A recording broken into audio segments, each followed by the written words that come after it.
پھر استغفار اور درود شریف. استغفار کرے اور زبانی پڑھنا چاہتا ہے، تسبیحات پڑھنا چاہتا ہے تو جتنی پڑھ سکتا ہے درود شریف پڑھے.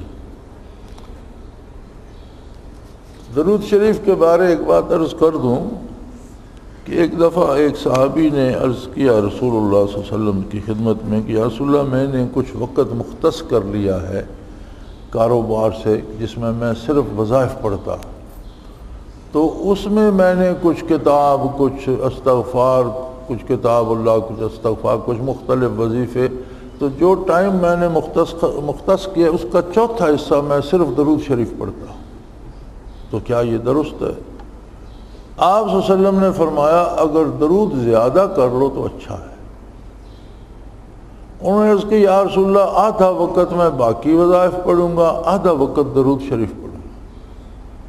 حضور نے دوسری دفعہ ارشاد فرمایا کہ اگر درود اور بڑھا لو تو اچھا ہے.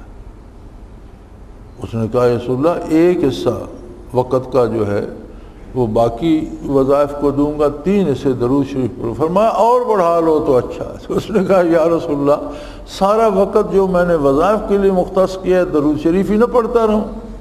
تو حضور نے فرمایا اگر تم درود شریف ہی پڑھتے رہو تو دنیا و آخرت کی تمام مصیبتوں کے لیے کافی.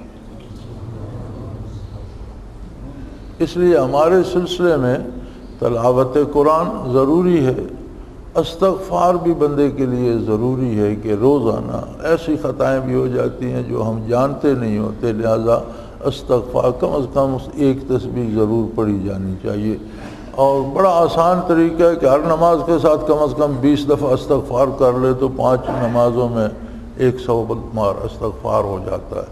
اور اس کے ساتھ جتنا وقت لگے درود شریف پہ لگانا چاہیے. پھر جو سلسلہ میں درود شریف بتایا جاتا ہے اللہم صلی اللہ محمد النبی الامی وآلہ وصحبہ وبارک وسلم، یہ بھی حدیث شریف میں بہت سے درود شریف موجود ہیں. اس درود کے بارے حضور کا ارشاد یہ ہے کہ ہر درود کا ثواب کا ایک اندازہ، ایک معیار مقرر ہے کہ اتنا بہت زیادہ لیکن ایک معیار ہے.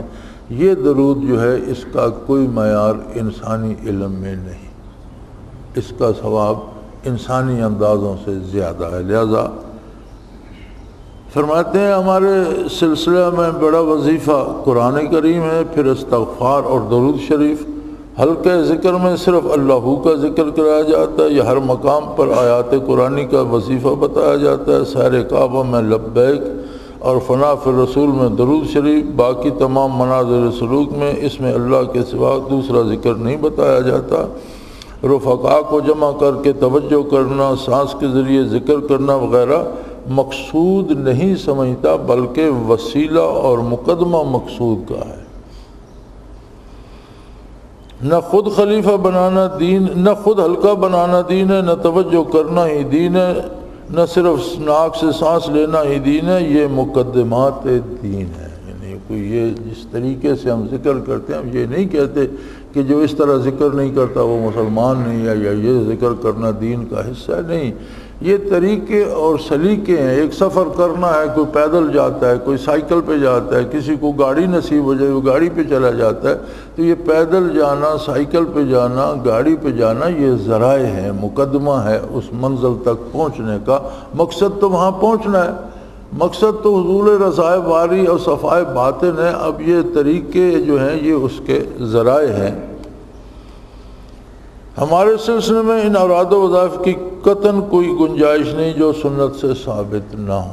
اور ہر کوئی جو وظیفے بتاتا ہے جو سنت سے ثابت نہیں ہے ان کا پڑھنا ہم جائز ہی نہیں سمجھتے.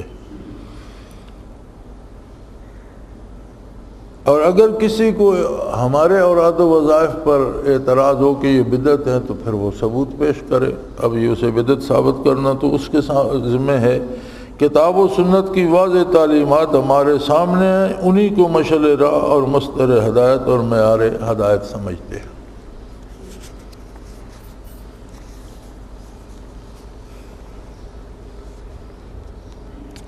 تو یہ بات بھی ذرا دھیان کر لیجئے. یہ خصوصاً عورتوں کو اس کی بڑی عادت ہے. ہر عورت کوئی نہ کوئی وظیفہ لیے پھرتی ہے یا کوئی کام ہوتا ہے تو اکثر خطوط آتے ہیں مجھے یا ای میلز آتی ہیں تو مجھے کوئی وظیفہ بتا دیں. خدا کے بندو، دنیا میں ایسا کون سا وظیفہ ہے جو اللہ کو کسی کام کے کرنے پہ مجبور کر دے؟ کوئی ایسی طاقت ہے، کوئی ایسا کلام ہے، کوئی ایسی تسبیح ہے جو آپ پڑھیں تو اللہ چاہے نہ چاہے اسے وہ چیز دینی پڑ جائے؟ کوئی ایسا تصور ہے؟ یہ تو تصور ہی غیر اسلامی. اسلام میں جو وظیفے ہیں وہ بھی رضائے باری کو حاصل کرنے کے لیے ہیں کہ اللہ راضی ہو مجھ سے. تکالیف سے نجات کے لیے بھی اللہ سے دعا سب سے بڑا وظیفہ ہے کہ یا اللہ میں کمزور ہوں، اس تکلیف سے مجھے نجات دے اور میری خلاصی فرما یا میرے لیے آسانیاں پیدا فرما. سب سے بڑا وظیفہ ہے دعا جو آپ اللہ سے کرتے ہیں. اور سب سے بڑا وظیفہ ہے اللہ کی کتاب جسے روز پڑھنا چاہیے. اور زبانی پڑھنا چاہتے ہیں تو پھر درود شریف جیسا کوئی وظیفہ نہیں. دنیا اور آخرت کی تمام مصیبتوں کا علاج حضور نے اسے فرمایا. پھر ایسے عجیب حرکات کرتے ہیں کہ نقش لے جاتے ہیں. میں پسند نہیں کرتا نقش لکھنا دینا، لیکن مصیبت یہ ہے کہ اگر نقش نہ دیے جائیں تو پھر یہ بے دینوں اور عاملوں کے پاس جانا شروع کر دیتے. اور سلسلے کے لوگ میرے پاس عموماً تب آتے ہیں جب جادوگروں اور عاملوں سے تھک جاتے ہیں. یہ بڑی عجیب بات. یہ دعویٰ بھی ہے کہ ہم نے بیعت کی ہے، یہ بھی کہتے ہیں کہ ہم سلسلے کے ہیں. بیویاں خاص طور پر اڑوس پڑوس میں جو جادوگر ملے گا اس کے پاس بھاگ جائیں گی. پھر لکھیں گی بڑا دردناک خط ہوگا، جی میں نے اتنے پیسے لگائے، اتنے عاملوں کے پاس گئے لیکن فائدہ نہیں ہوا. وہ خدا کے بندو، اللہ کی کائنات میں کوئی شیطانوں کو دخل ہے؟ یہ عمل سارے تو بے دین اور شیطان ان کے پاس کیوں جاتے ہیں؟ پھر نقش لے جائیں گے یا کوئی پتھر دم کرا کے لے جائیں گے تو ساتھ پھر کوئی اور وظیفہ شروع کر لیں گے، پھر اس سے فائدہ نہیں ہوتا. تو بنیادی بات تو یہ ہے کہ ہر کام کا مالک اللہ ہے. ہر انسان کے ایک وجود میں 2.5 کھرب سیل ہیں، 2.5 کھرب ذرات ہیں. ہر ذرے میں حیات ہے، ہر ذرے میں مثبت منفی الیکٹرون ہے. تو ہر ذرے کو کب کہاں پیدا کرنا ہے، کب اسے موت دینی ہے، یہ اللہ کریم کا اپنا کام ہے. جو انسان کے بدن کے اس قدر قریب ہے کہ اس کے اندر 2.5 کھرب سیل کو حیات و موت دے رہا ہے، یار وہ جادوگروں کے قابو آتا ہے. خدا کا خوف کرو، وہاں جادوگروں کا اور عاملوں کا بس چلتا ہے. اس ذات سے کیوں وابستہ نہیں ہو جاتے؟ پھر اگر تمہاری تسلی نہیں ہوتی ہے اور اپنے شیخ سے کچھ چیز لے جاتے ہو تو پھر اس پر اعتماد کرو. دوسرا اعتراض جو لوگوں نے کیا وہ یہ ہے کہ کشف و الہام کا اظہار جائز نہیں. یہ بہت بڑا اعتراض کیا جاتا ہے. میں نے بعض چیزیں قرآن کی تفسیر میں اسرار و تنزیل میں بعض ایسی چیزیں آ گئیں تو مجھے ایک مولانا کا خط آیا. اچھے لوگ تھے، عالم تھے، تو انہوں نے مجھے لکھا کہ بھئی یہ چیزیں جو آپ نے لکھی ہیں متقدمین میں تفاسیر میں ہمیں اس طرح کی باتیں نہیں ملتی، یہ اسرار الہی ہیں اور ان کا اظہار تو جائز نہیں، تو آپ نے تفسیر میں لکھتے ہیں. تو میں نے انہیں جواباً لکھا کہ حضرت اگر کوئی چیز قرآن اور سنت اور متقدمین کی رائے کے خلاف ہے تو اس کی تو نشاندہی فرمائیے کہ میں توبہ بھی کروں اور اسے کتاب سے کاٹ بھی دوں اور لوگوں کو بتاؤں بھی کہ یہ چیز غلط ہو گئی.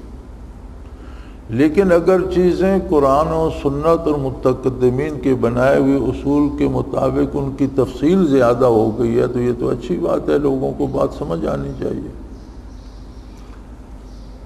دوسری بات جو آپ نے فرمائی کہ یہ اسرار الہی ہیں تم نے ظاہر کر دیے، تو آپ کو یہ پتہ ہونا چاہیے کہ اللہ کریم مجھے آپ سے بہتر جانتا ہے.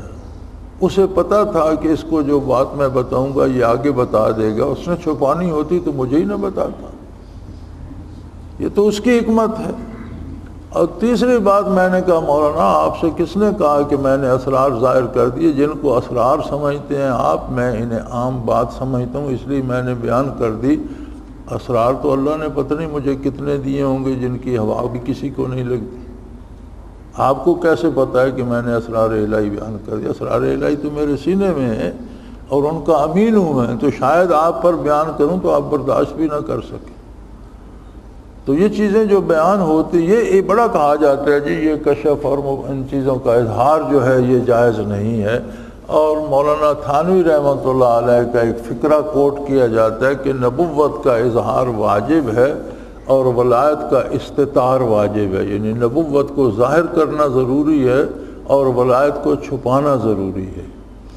لیکن اس سے مراد یہ ہے کہ جو مولانا تھانوی کے وہ خود صوفی صاحب حال تھے اور اپنے مشاہدے بیان کر دیا کرتے تھے، وہ حقائق جو عام آدمی سمجھ نہ سکے اور بیان کرنے سے اس کے گمراہ ہونے کا اندیشہ ہو، یا کم از کم وہ یہی کہتا پھرے کہ یہ سب جھوٹ ہے، تو ایسے لوگوں کے سامنے وہ حقیقتیں بیان نہیں کرنی چاہیے۔ نبی پر جو کچھ ظاہر ہوتا ہے چونکہ اسے ماننا سب کے لیے ضروری ہے تو نبوت کا اظہار ضروری ہوتا ہے۔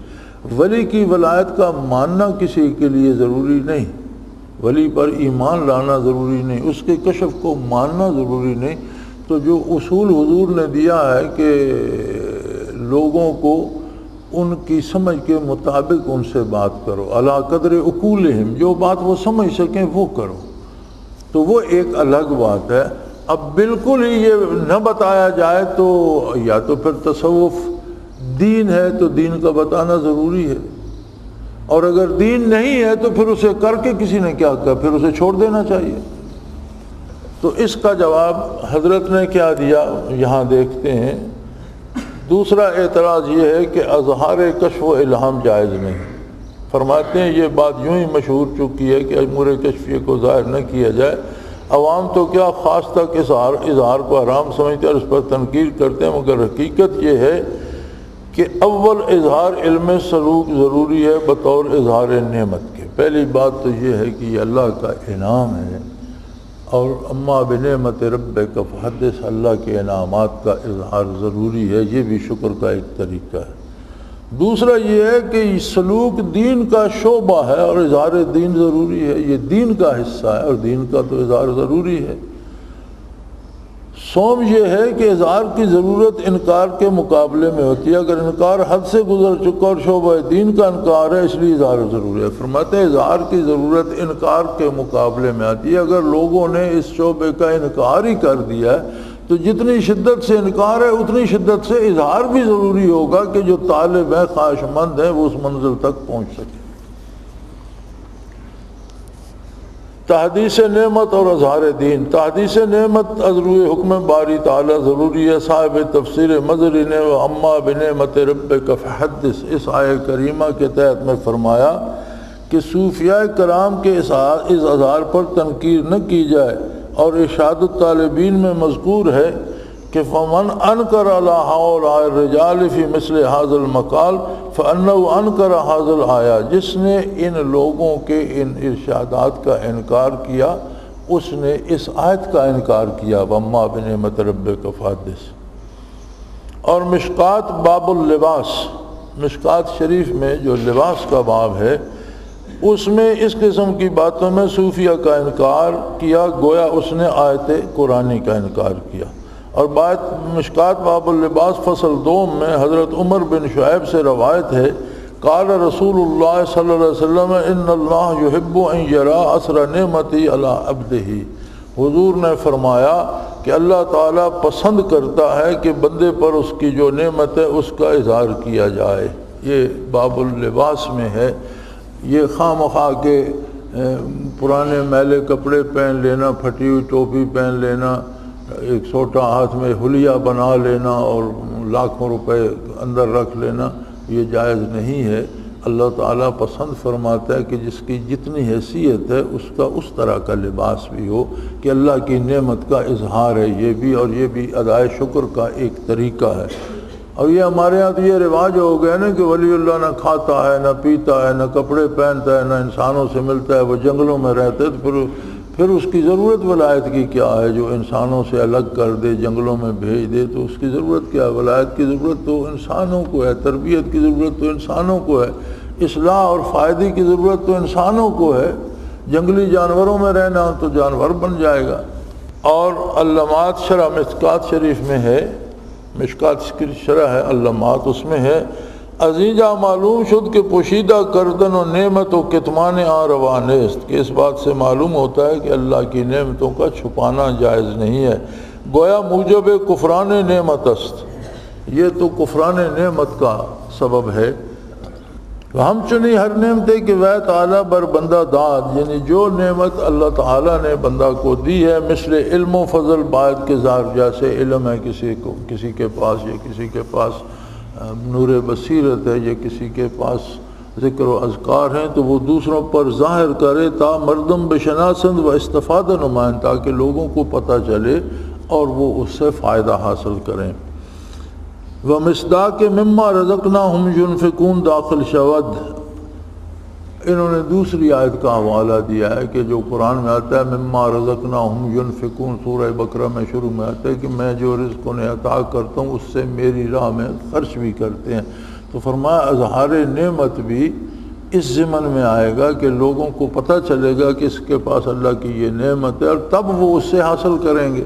فائدہ اظہار کمالات باطنیہ برائے فائدہ خلق جائز اور چھپانا ناجائز، اور چھپانے والا ماخوذ ہوگا، ہاں مدار نیت پر ہے۔ فرماتے ہیں کہ اگر کوئی چھپائے گا، دوسروں کو نہیں بتائے گا، تو اس کی گرفت ہوگی، اس سے پوچھا جائے گا۔ ہاں مدار نیت پر ہے کہ خلوص سے دوسروں کی اصلاح کے لیے بتاتا ہے یا اپنی بڑائی اور پیر بننے کے لیے بتاتا ہے، مدار نیت پر ہے۔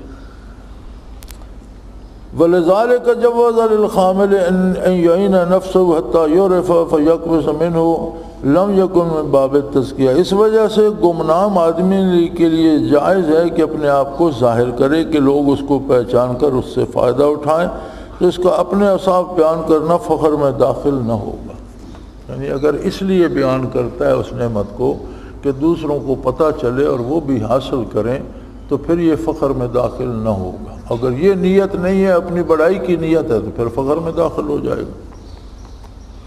اور تفسیر ابن کثیر میں ہے قال اجعلنی علی خزائن الارض، حضرت یوسف علیہ السلام نے عزیز مصر سے فرمایا کہ مجھے امور خزانہ جو ہیں ملک کے وہ میرے سپرد کر دو، انی حفیظ علیم، میں اس فن کو جانتا بھی ہوں اور امانت دار بھی ہوں۔ تو فرماتے ہیں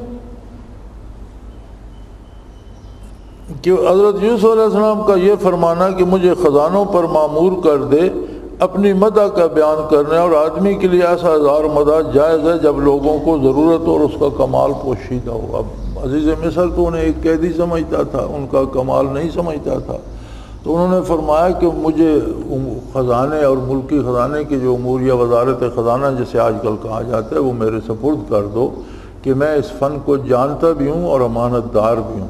تو فرمایا یوسف علیہ السلام کو وہ نہیں جانتے تھے، انہوں نے اپنا کمال بتایا جس سے سارے مملکت کا فائدہ ہوا، بے پناہ لوگوں کا فائدہ ہوا۔ اسی آیت کے تحت تفسیر جمل میں ہے اما اذا قصد تزکیۃ النفس ومدح ایصال الخیر والنفع الى الغیر فلا یکر ذلك ولا یحرم بل یجب علیہ ذلك مثالہ ان یکون بعض الناس عنده علم نافع ولا یعرف به فانه یجب علیہ ان یقول انا عالم۔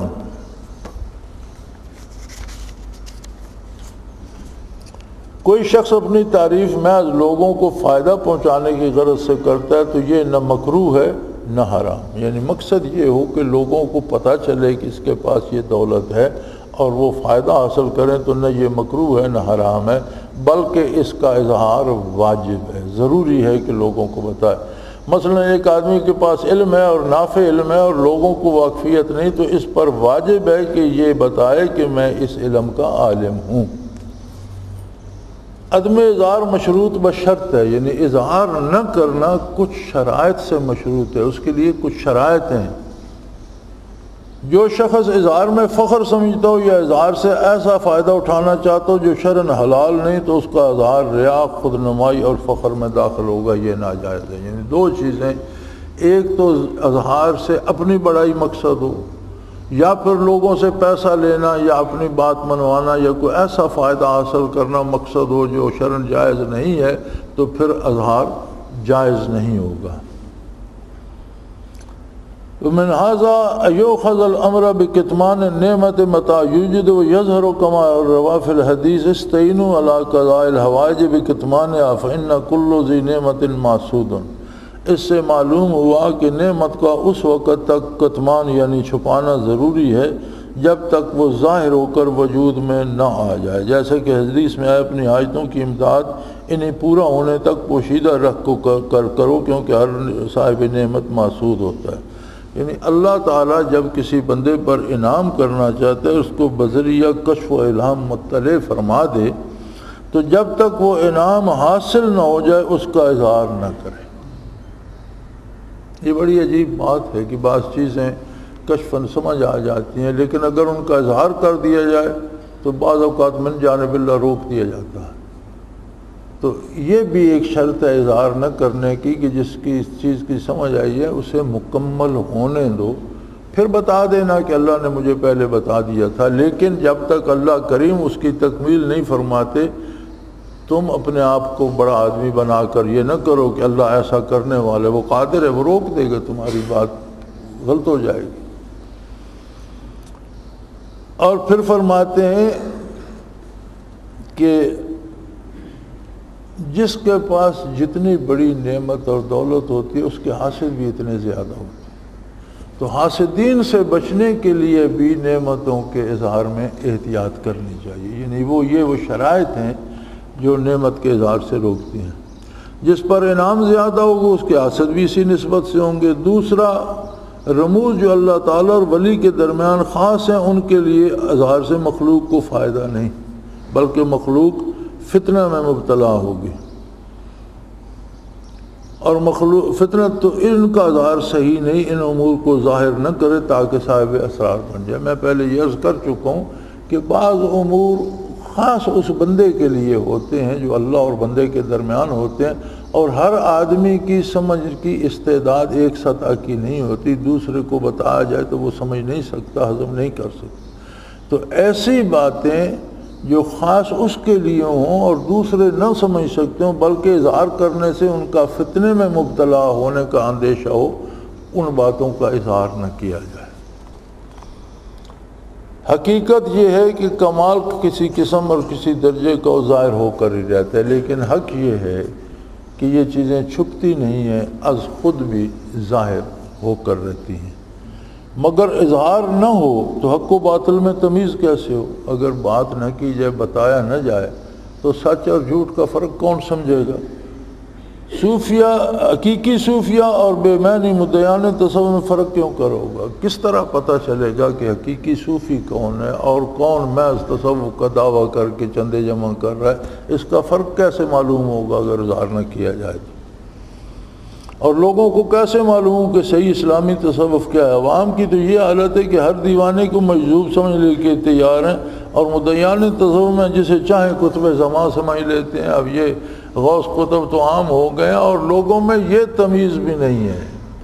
یعنی میں نے کئی پڑھے ہیں نام لکھے ہوئے، پہلے لکھیں گے غوث زمان، پھر اسے کتب دوران لکھ دیں گے۔ بھی غوث تو پہلے آپ نے لکھ دیا، اب کتب غوث کے ماتحت ہوتے ہیں، جیسے کسی کو لکھے جرنل اور پھر لکھیں کپتان بھی ہے۔ بھی آپ نے غوث تو سے پہلے لکھ دیا پھر کتب لکھنے کی، تو یہ تک تمیز لوگوں میں نہیں ہے کہ بڑا عہدہ جو پہلے لکھ رہے اسے چھوٹے کی کیا ضرورت ہے؟ تو ان کو اگر بتایا نہ جائے تو سچ اور جھوٹ کا انہیں کیسے پتہ چلے گا؟ تیسرا اعتراض ہے کہ سماع موتا تو ممکن ہی نہیں، تو ان سے رابطہ کیوں کر قائم کیا جا سکتا؟ اب یہ بات تو ہو گئی کہ اظہار کرنا چاہیے یا نہیں۔ اب اگلی بات یہ ہے کہ جو دنیا سے گزر جاتا ہے تو مرنے والے کو بات سنانا، سما یا اس کا سننا یا اس سے بات کرنا، یہ تو قرآن میں آیا ہے کہ یہ ممکن نہیں ہے، تو یہ کیسے ہو سکتا ہے؟ اس سلسلے میں سب سے پہلے یہ اصول پیش نظر رہے کہ جو معارف یا کمالات علمی روح اس دنیا میں رہ کر حاصل کرتی ہے وہ بعد از مفارق بدن اس سے سلب نہیں کیے جاتے۔ یعنی اس میں پہلی بات یہ یاد رکھیں کہ جو علمی یا ظاہری کمالات کسی کے پاس ہوتے ہیں، مرنے کے بعد وہ کمالات روح کے ساتھ ویسے ہی ہوتے ہیں، وہ سلب نہیں ہو جاتے۔ اگر دنیا میں کوئی طبیب تھا تو مرنے کے بعد بھی اس کی روح کو طب کے سارے نسخے یاد ہیں، اگر کوئی عالم تھا تو سارے مسائل روح کو بھی یاد ہے، اگر کوئی صوفی تھا تو اس کے سارے کمالات روح کے ساتھ موجود ہیں، وہ روح سے سلب نہیں کیے جاتے، بلکہ مقصوبہ علوم و معارف میں وسعت پیدا ہوتی ہے، بلکہ یہ بدن کا حجاب جو ہے یہ ہٹ جاتا ہے تو ان علوم میں اور وضاحت اور وسعت پیدا ہو جاتی ہے، اور روح کے ادراکات وسیع ہو جاتے ہیں، یعنی روح کی نظر اور وسیع ہو جاتی ہے جب بدن سے الگ ہوتی ہے۔ ہاں، روح سے وہ افعال و اعمال سلب ہو جاتے ہیں جو بدن کے وسیلہ سے کرتی تھی، ہاں وہ اعمال روح سے سلب ہو جاتے ہیں جن میں وہ بدن کو استعمال کرتی تھی، جو کام بدن کرتا تھا بدن نہ رہا تو وہ کام بھی نہ رہے۔ دنیا میں روح مادی کانوں، آنکھوں، زبان کی محتاج تھی، کیونکہ مادیات کو سنانا اور دکھانا مقصود تھا۔ جب مادہ سے مفارقت یعنی علادگی ہوئی تو مادی آلات سلب ہو گئے۔ جب دنیا میں تو مادی چیزوں کو استعمال کرنا، مادی انسانوں کو سنانا مقصود تھا، مادی استعمال ہوتے تھے اعضاء، جب دنیا ہی سے الگ ہو گئی، مادے ہی سے الگ ہو گئی تو ان کی ضرورت نہیں رہی، یہ سلب ہو گئے۔ مگر روح میں بولنے، سننے، دیکھنے کی قوت باقی رہی، جس طرح زندگی میں دل دیکھتا سنتا، روح دیکھتی سنتی ہے، اس طرح، اور یہ روح کی ذاتی صفات ہیں۔ پس روح زندہ ہے، کلام کرتی ہے، دیکھتی ہے، سنتی ہے، کلام کا جواب دیتی ہے۔ یہ ایک اتفاقی مسئلہ ہے۔ امام غزالی نے احیاء میں مفصل بحث فرمائی ہے، جس کا خلاصہ یہ ہے کہ فَقَلْبُ الْمُؤْمِنِ لَا يَمُوتُ وَعِلْمُهُ عِنْدَ الْمَوْتِ لا یمحا وصفاء لا یقدر۔ مومن کا قلب نہیں مرتا، اس کا علم اس سے سلب نہیں کیا جاتا، اور اس کی صفائی مقدر نہیں ہوتی، یعنی جو صفائی باطنی دنیا میں حاصل کرتا ہے وہ خراب نہیں ہوتی۔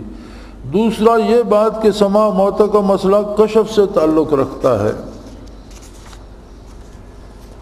اور اس گفتگو کا حق بھی اصحاب کشف کو ہے، جیسا کہ صاحب کشف الاسطار نے وضاحت فرمائی۔ کشف الاسطار ایک کتاب ہے، انہوں نے یہ وضاحت فرمائی ہے کہ وَعْلَمْ إِنَّ أَهْلَ الْكَلَامِ وَأَفْضَلَ الْمَرَامِ إِنَّ هَذَا الْمَسْأَلَةَ لَيْسَتْ بِمَا يَبْحَثُ فِيهِ اللَّفَّاظُونَ وَيَنْقِلُ النَّقَّالُونَ بل هو من الكشاف الصفات الذي يكشفه الله تعالى على بعض أوليائه۔ وہ فرماتے ہیں کہ خوب سمجھ لو، بہترین بات اور منتہی مقصود یہ ہے کہ سماع موتیٰ کا مسئلہ اس قبیل سے نہیں کہ لفظوں سے کھیلنے والے اس بحث میں پڑھیں یا محض نقل کرنے والے اسے نقل کر دیں۔ یہ تو انکشافات صفاتی سے ہے، جس سے اللہ تعالیٰ اپنے بعض اولیاء پر منکشف فرماتے ہیں۔ یہ مسئلہ سماع موتیٰ لفظوں سے کھیلنے کا مسئلہ نہیں، نہ یہ بعض کتابوں سے نقل در نقل آیا ہے، یہ تو صفات ہیں جو بندے کو اللہ عطا کر دیتا ہے، اور اپنے خاص بندوں کو جب کشف عطا کرتا ہے تو یہ ان کا موضوع ہے، انہیں بحث کرنی چاہیے اس پر۔ بعد موت جسمانی روح کا علم اور حافظہ موجود رہا۔ جسم پر جب موت واقع ہو جاتی ہے تو جسم سے الگ ہو کر روح کا حافظہ بھی موجود ہوتا ہے، اور جو علم اس سے حاصل کیا وہ بھی موجود ہوتا ہے۔ فرمایا قال تعالی قیل ادخل الجنۃ قال یا لیت قومی یعلمون بما غفر لی ربی وجعلنی من المکرمین۔ سورہ یاسین میں آتا ہے، اللہ تعالیٰ نے فرمایا کہ جب اس بندے کو حکم ہوا کہ جا جنت میں داخل ہوا تو کہنے لگا کاش میری قوم کو یہ بات معلوم ہو جاتی کہ میرے پروردگار نے مجھے بخش دیا اور عزت داروں میں شامل کر دیا۔ یہ پہلے بھی گزر چکی ہے بات کہ جنت و دوزخ جس میں داخلہ قیامت کے بعد ہوگا وہ میدان قیامت میں ظاہر ہوگی، موجود ہے، لوگ وہاں تک حشر کے بعد پہنچیں گے۔ اس سے پہلے برزخ میں جنت اور دوزخ برزخی موجود ہے، جس میں مومن جو دنیا سے جاتا ہے جنت میں اسے داخل کیا جاتا ہے یا اس کی قبر میں جنت کی نعمتیں آ جاتی ہیں، اور کافر جیسے فرعونی غرق ہوئے تو اغرقوا فادخلوا نارا، غرق ہوئے اور آگ میں داخل ہو گئے، لیکن قیامت کے دن فرمایا کہ آخرت میں اشد العذاب میں داخل ہوں گے، حقیقی دوزخ میں داخل ہوں گے۔ تو یہ اس کی بات ہو رہی ہے، 3 نبی ایک گاؤں میں مبعوث ہوئے، گاؤں والے مان رہے نہیں تھے، 1 لاکھ شخص ایمان لا، اور اس نے کہا یہ اللہ کے رسول ہیں، کیوں نہیں مانتے ہو؟ لوگوں نے اسے شہید کر دیا۔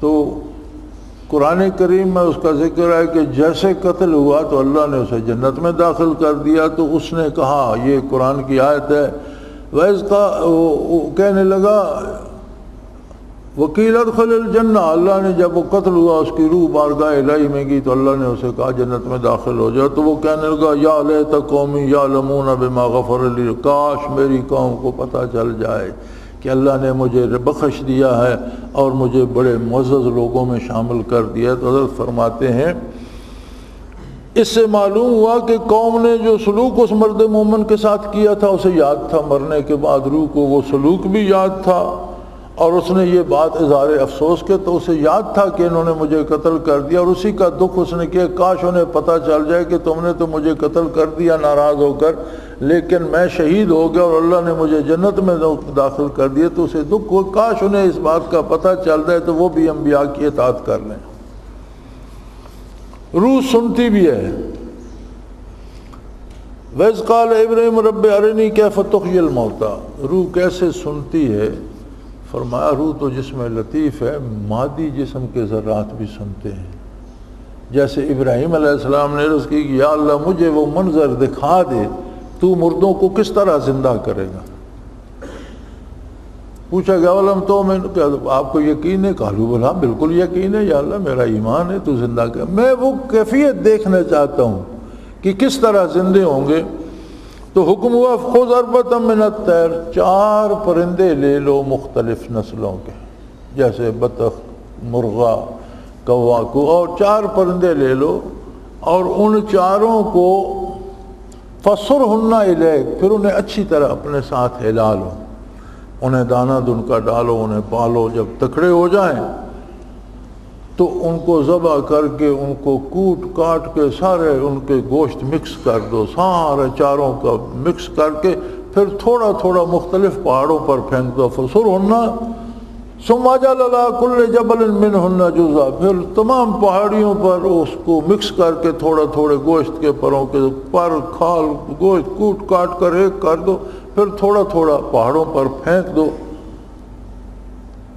ثم ادعوہن، اس کے بعد انہیں بلاؤ، جس طرح آپ نے انہیں اپنے ساتھ ہلایا ہوا تھا اور جس طرح انہیں بلاتے تھے اس طرح انہیں بلاؤ، یاتینا کسایا، آپ دیکھیں گے کہ وہ دوڑتے ہوئے آپ کے پاس آ جائیں گے۔ تو اللہ کریم نے وہ منظر انہیں دکھا دیا۔ امام رازی نے اس آیت کی تفسیر میں معتزلہ کا رد ان الفاظ سے فرمایا، یعنی وہ جو ذرات تھے ان کے اب وہ مکس بھی ہو چکے تھے، تو جس پرندے کو حضرت پکارتے تھے اس کے ذرات ان ڈھیروں سے الگ ہو کر اڑتے ہوئے آتے تھے اور ان کے سامنے جڑ کر پرندہ بن کر زندہ ہو گئے۔ دوسرے کو پکارا، وہ بھی، تیسرا بھی، ایک ایک ذرہ بھی۔ تو فرمایا وہ وجود کے ذرات بھی سنتے تھے تو روح کس طرح نہیں سنتی؟ یہ تو قرآن کریم میں موجود ہے۔ فرمایا معتزلہ ایک فرقہ ہے، اعتزال کا مطلب ہوتا ہے نکل جانا۔ معتزلہ کہتے ہیں دین سے اس طرح نکل گیا جس طرح کمان سے تیر نکل جاتا ہے، یہ شیعہ کا ایک ہے فرقہ۔ فلما دلت الآیت علی اصول فہم النداء والقدرت علی السیء، یعنی اس آیت نے یہ ثابت کر دیا کہ ان ذرات نے آواز بھی سنی، فہم النداء اسے سمجھا بھی، اور قدرت علی السیء، اور ان ذرات کو اللہ نے یہ قدرت بھی دی کہ وہ بھاگ کر ایک جگہ جمع ہو جائیں۔ تلک الاجزاء لا تفرق، حالانکہ وہ متفرق اجزاء تھے اور مختلف پہاڑوں پر پڑے تھے۔ کان دلیلا قاطعا علی ان البنیۃ لیس شرطا للحیات، تو وہ فرماتے ہیں یہ بہت وزنی دلیل ہے کہ حیات کے لیے وجود کا مکمل یا صحیح ہونا شرط نہیں ہے۔ اللہ تعالیٰ ہر چیز کو سنوا سکتے۔ اب ان کا وجود تو مکمل نہیں تھا، مختلف ذرات تھے، لیکن انہوں نے سنا بھی، دوڑ کر آئے بھی۔ اور آیت اپنے مفہوم کے اعتبار سے واضح ہے، روح کے سماع میں تو اختلاف ہے ہی نہیں، یعنی یہ اختلاف تو کبھی رہا ہی نہیں کہ روح نہیں سنتی۔ اختلاف اس بات میں ہے کہ بدن سنتا ہے یا نہیں، یعنی جو علماء میں اختلاف رہا ہے وہ یہ ہے کہ مرنے کے بعد بدن سنتا ہے یا نہیں۔ روح کے سننے میں تو علمی طور پر تو علماء میں تو کبھی اختلاف نہیں رہا۔ نکیرین کے سوال و جواب کے وقت اعادہ روح کیا جاتا ہے جو حدیث متواترہ سے ثابت ہے۔ اختلاف اس میں ہے کہ نکیرین کے سوال و جواب کے بعد بدن سنتا ہے یا نہیں۔ مرنے کے بعد جب منکر نکیر سوال کرتے ہیں تو روح کو بدن میں لوٹایا جاتا ہے، روح اور بدن دونوں مل کر جواب دیتے ہیں، اس میں تو کوئی اختلاف نہیں۔ اختلاف اس میں ہے کہ جب منکر نکیر کے سوال ختم ہو جاتے ہیں تو پھر روح الگ ہو جاتی ہے، اس کے بعد بدن بھی سنتا ہے یا نہیں، روح تو سنتی ہے۔ اختلاف اس میں ہے کہ بدن اور اس کے ذرات بھی سن سکتے ہیں یا نہیں، تو یہاں تو سمجھ آ رہی ہے کہ اللہ قادر ہے، بدن کے ذرات بھی سنتے ہیں۔ ان پرندوں کے مرنے کے بعد ان کے بدن کے ذرات نے بھی سنا۔ قال شیخ الاسلام الحدیث الصحیح المتواتر تدل علی عود الروح الی البدن وقت السؤال وسؤال البدن بلا روح قولوا طائفۃ من الناس وانکرہ الجمہور۔ شیخ الاسلام نے فرمایا کہ صحیح اور متواتر احادیث نکیرین کے سوال کے وقت عود روح الی البدن پر دلالت کرتی ہیں، تو حدیث سے ثابت ہے کہ سوال و جواب کے وقت روح کو بدن کے ساتھ تعلق قائم کیا جاتا ہے، مگر ایک جماعت متعدد احادیث کی مخالفت کرتی ہے اور جمہور علماء نے اس جماعت کی مخالفت کیا۔ کچھ لوگ ان احادیث کا انکار کرتے ہیں لیکن جمہور علماء نے ان لوگوں کا انکار کیا ہے۔ علامہ سیوطی نے فرمایا قال ابن تیمیہ الاحادیث المتواترہ علی عود الروح الی البدن وقت السؤال والسؤال البدن بلا روح قال طائفۃ منهم ابن الغزوانی وحکا ابن الجریر انکرہ الجمہور۔ امام ابن تیمیہ فرماتے ہیں کہ نکیرین کے سوال کے وقت عود روح الی البدن احادیث صحیح اور متواترہ ہیں، یعنی جب منکر نکیر سوال کرتے ہیں تو بدن کو طرف روح کو لوٹایا جاتا ہے، اس پر صحیح اور متواتر حدیثیں ہیں۔ اور ایک گروہ بلا روح کا، ایک گروہ کا خیال یہ ہے کہ نہیں، روح تو اپنی جگہ چلی جاتی ہے، بدن سے سوال ہوتا ہے، جیسا ابن زاغونی نے ابن جریر اور کرامیہ کے بارے نقل فرمایا، اور جمہور علماء ان کے مخالف ہیں، یعنی پوری امت اس بات کا اختلاف کرتی ہے۔ قال السلفی عود الروح الی الجسد فی القبر ثابت علی الصحیح لجمیع الموتى وانما الخلاف فی الاستمرارها فی البدن۔ علامہ سلفی کہتے ہیں کہ قبر میں روح کا جسم کی طرف پلٹ کر آنا تو تمام مرنے والوں کے لیے ثابت ہے اور یہی صحیح مذہب ہے۔ اختلاف صرف یہ ہے کہ اس کے بعد بدن کا تعلق روح سے رہتا ہے یا نہیں، یعنی سوال و جواب کے لیے تو روح کا تعلق بدن سے قائم کیا جاتا ہے، اس کے بعد بدن کے ساتھ روح کا تعلق رہتا ہے یا نہیں رہتا، اختلاف اس میں ہے۔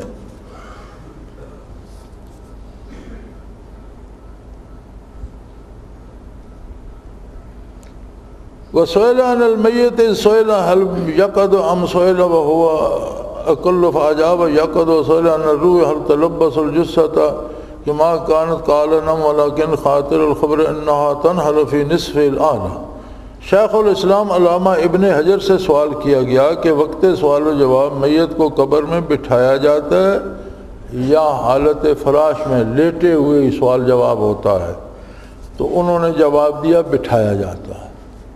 پھر سوال ہوا کہ روح بدن اوڑھ لیتی ہے، یعنی روح بدن میں اس طرح ہو جاتی ہے جس طرح زندگی میں تھی، تو انہوں نے فرمایا ہاں، مگر حدیث میں آتا ہے کہ روح کا تعلق بدن کے اوپر حصہ سے ہوتا ہے، یعنی انہوں نے فرمایا کہ بدن کے ساتھ تعلق تو روح قائم کر لیتی ہے لیکن چونکہ اس نے چلنا پھرنا آنا جانا کہیں نہیں ہوتا، لہذا اس کا تعلق سینے تک اوپر کے حصہ میں ہوتا ہے۔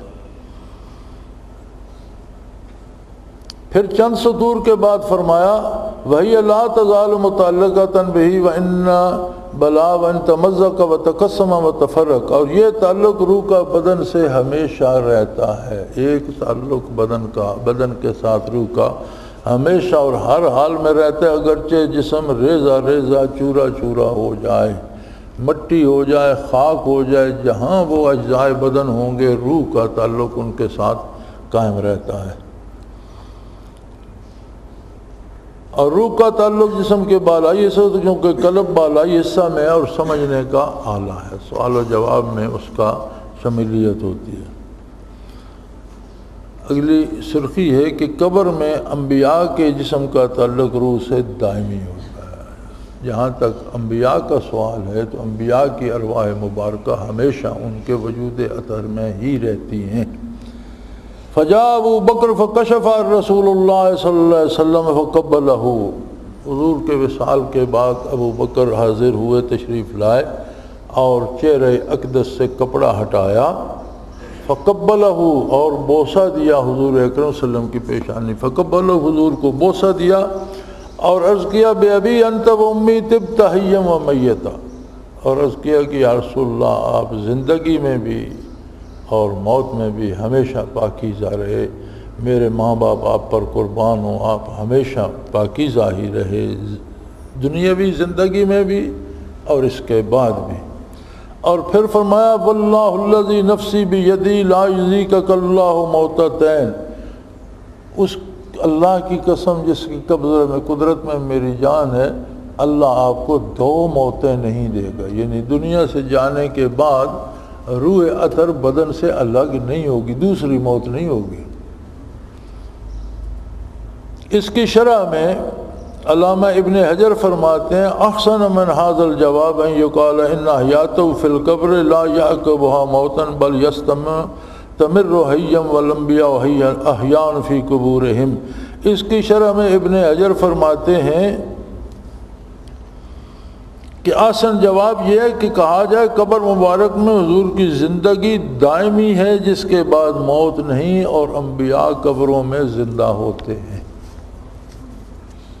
فائدہ قبر میں سوال کے وقت روح کا جو تعلق بدن سے پیدا ہوتا ہے وہ انبیاء کے ساتھ ساتھ دائمی رہتا ہے، نبیوں کا وجود مبارک کا تعلق روح کے ساتھ ہمیشہ رہتا ہے، اس تعلق کو توڑا نہیں جاتا، اسی وجہ سے انبیاء اپنی قبروں میں زندہ ہیں، نمازیں پڑھتے ہیں۔ اہل سنت والجماعت کا مذہب یہی ہے۔ یہ چل رہا ہے عذاب و ثواب اور سماع موتیٰ کا موضوع ہی، اب یہاں سے آگے انشاءاللہ کل چلیں گے۔ وآخر دعوانا ان الحمدللہ رب العالمین۔ اللہ اللہ اللہ اللہ اللہ اللہ اللہ اللہ۔ حضرت امیر محمد اکرم آبان مد ظلہ العالی دارالعرفان منارہ ضلع چکوال میں سالہ سال سے قرآن و حدیث کے اوپر خطابات کر رہے ہیں اور سلسلہ نقشبندیہ اویسیہ کے مطابق لوگوں کو ذکر الہی کی تربیت دے رہے ہیں۔ وہ قرآن پاک کی تفسیر ترتیب وار بیان کر رہے ہیں۔ تفسیر قرآن کو وہ موجودہ ملکی اور بین الاقوامی حالات کے مطابق بیان کرتے ہیں۔ موٹر وے سے کلر کہار کے انٹرچینج سے نکلتے ہوئے کلر کہار کی جھیل سے ہوتے ہوئے میانی، بوچھال اور نور پور سے گزرتے ہوئے دارالعرفان منارہ پہنچ سکتے ہیں۔ حضرت امیر محمد اکرم آبان نے بچیوں اور بچوں کی دینی اور دنیاوی تعلیم کے لیے سقارہ اکیڈمی کے نام سے ایک درسگاہ بھی قائم کی ہے، جس کا افتتاح ملک پاکستان کے صدر جنرل محمد ضیاء الحق نے اپنے دست مبارک سے کیا تھا۔ وہ تمام احباب جو اسلام کی طلب رکھتے ہیں ان سے گزارش ہے کہ دارالعرفان منارہ ضلع چکوال میں امیر محمد اکرم آبان صاحب کے خطابات سے مستفید ہوں۔ وہ ہر جمعے کو نماز سے پہلے بیان فرماتے ہیں۔ ہر ماہ کی پہلی اتوار کو ماہانہ اجتماع ہوتا ہے جس میں آپ خصوصی خطاب فرماتے ہیں اور پاکستان کے چاروں صوبوں سے احباب اس اجتماع میں شرکت کرتے ہیں۔ اس کے علاوہ یہاں سال میں 2 مرکزی اجتماعات بھی ہوتے ہیں، ایک رمضان المبارک میں اعتکاف کا اجتماع اور دوسرا جولائی اور اگست میں 40 دن کا اجتماع ہوتا ہے جس میں روحانی تربیت کی جاتی ہے۔ اپنا خون سیماب دے کر اتنا ہم کر جائیں گے، نام آقا کا چمن میں پھر رقم کر جائیں گے۔